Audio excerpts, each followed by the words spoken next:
Did you know that Australia is home to several pink lakes? Hi folks, and thank you for joining me once again on Rico's Nature On.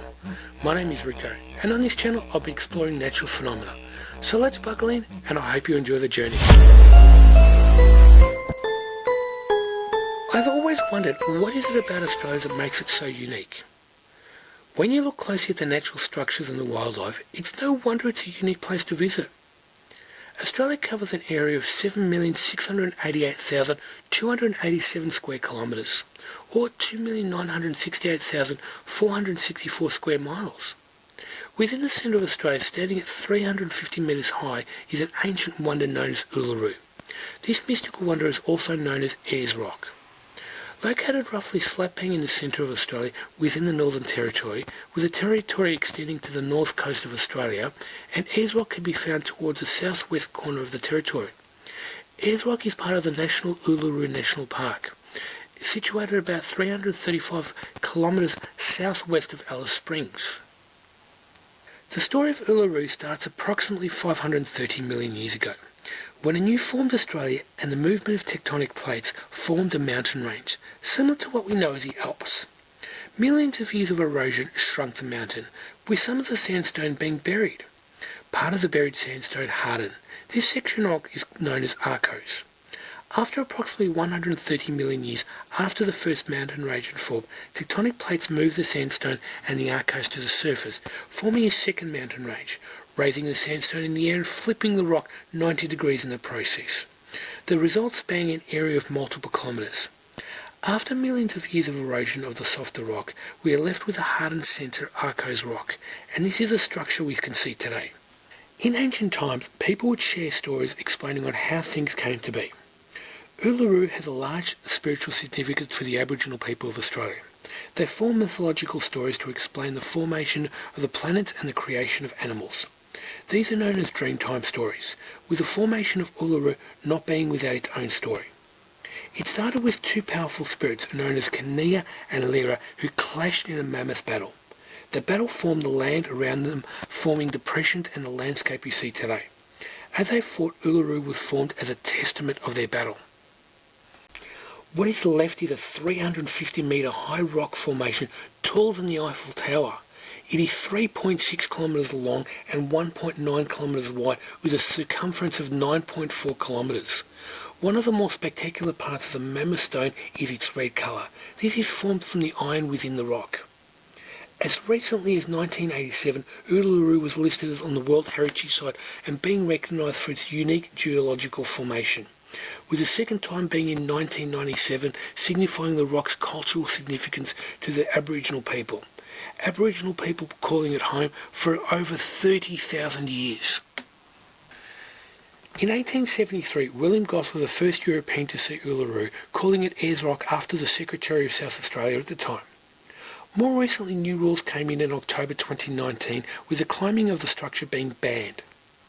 Surrounding Uluru, there are over 400 different plant types, with many being used for medicine, food and tools by the Anangu culture in the area. There are over 21 different mammals, including red kangaroo and dingoes, that call this area home. Even with the heat, Uluru still receives 300 millimetres of rainfall each and every year. Uluru is not the only natural formation that is unique to Australia. Throughout Australia we have a number of lakes, and these are either blue, clear, brown and pink. Yes, you heard me right, pink. It looks like a weird flavoured cordial or milkshake. Australia being home to several of these pink lakes. Situated on Middle Island along the south coast of WA, Lake Hillier is a permanent pink lake having 10 times more salt than the ocean waters. The high salt content attracting algae called Dunaliella salina into the lake. The algae releasing beta-carotene into the water. This is the same pigment that gives plants like cabbage and carrots their colour. I don't know about everybody else, I'm not ready to swim in something that looks like a milkshake. The 12 Apostles is a rocky outcrop that will form between 8 and 14 million years ago. The stones are situated along the Great Ocean Road along the southeast coast of Australia, formed by waves eroding the limestone cliffs. Despite the known, there are only 8 left. Limestone pillars are situated along the coast of Victoria in Point Campbell, standing at a vertical manner of up to 50 metres or 164 feet in height. This is definitely a spectacular sight to see.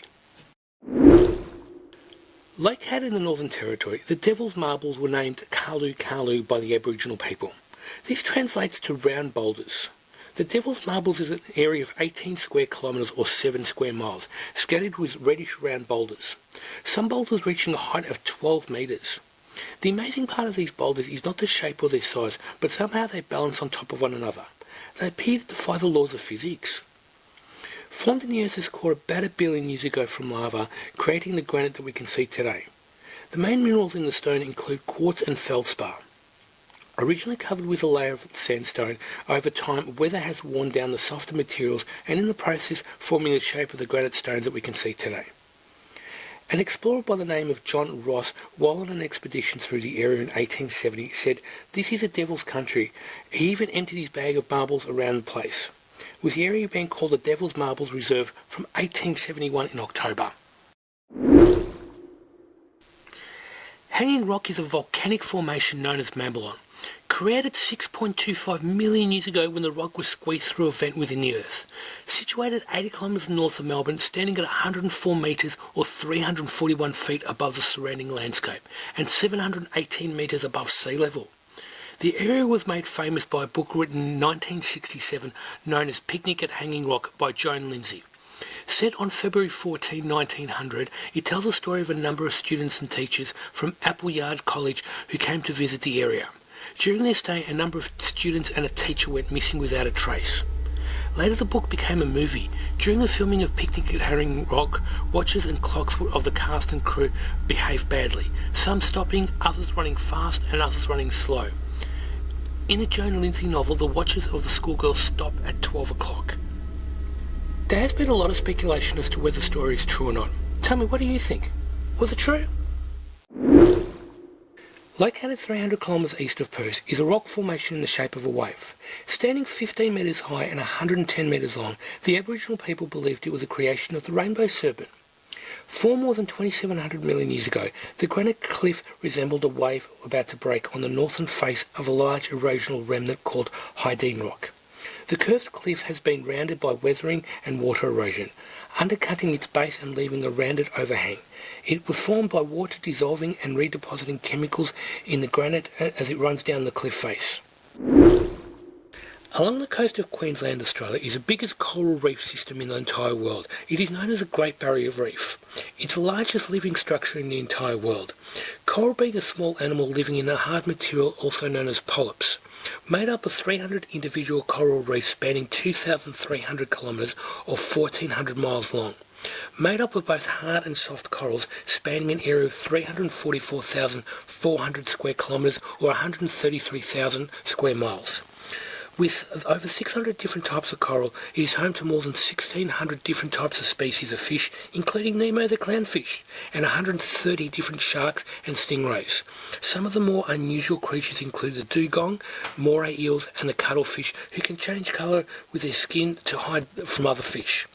That's it from me, folks, and thank you, and see you on the next episode where we look further into Australia's wildlife.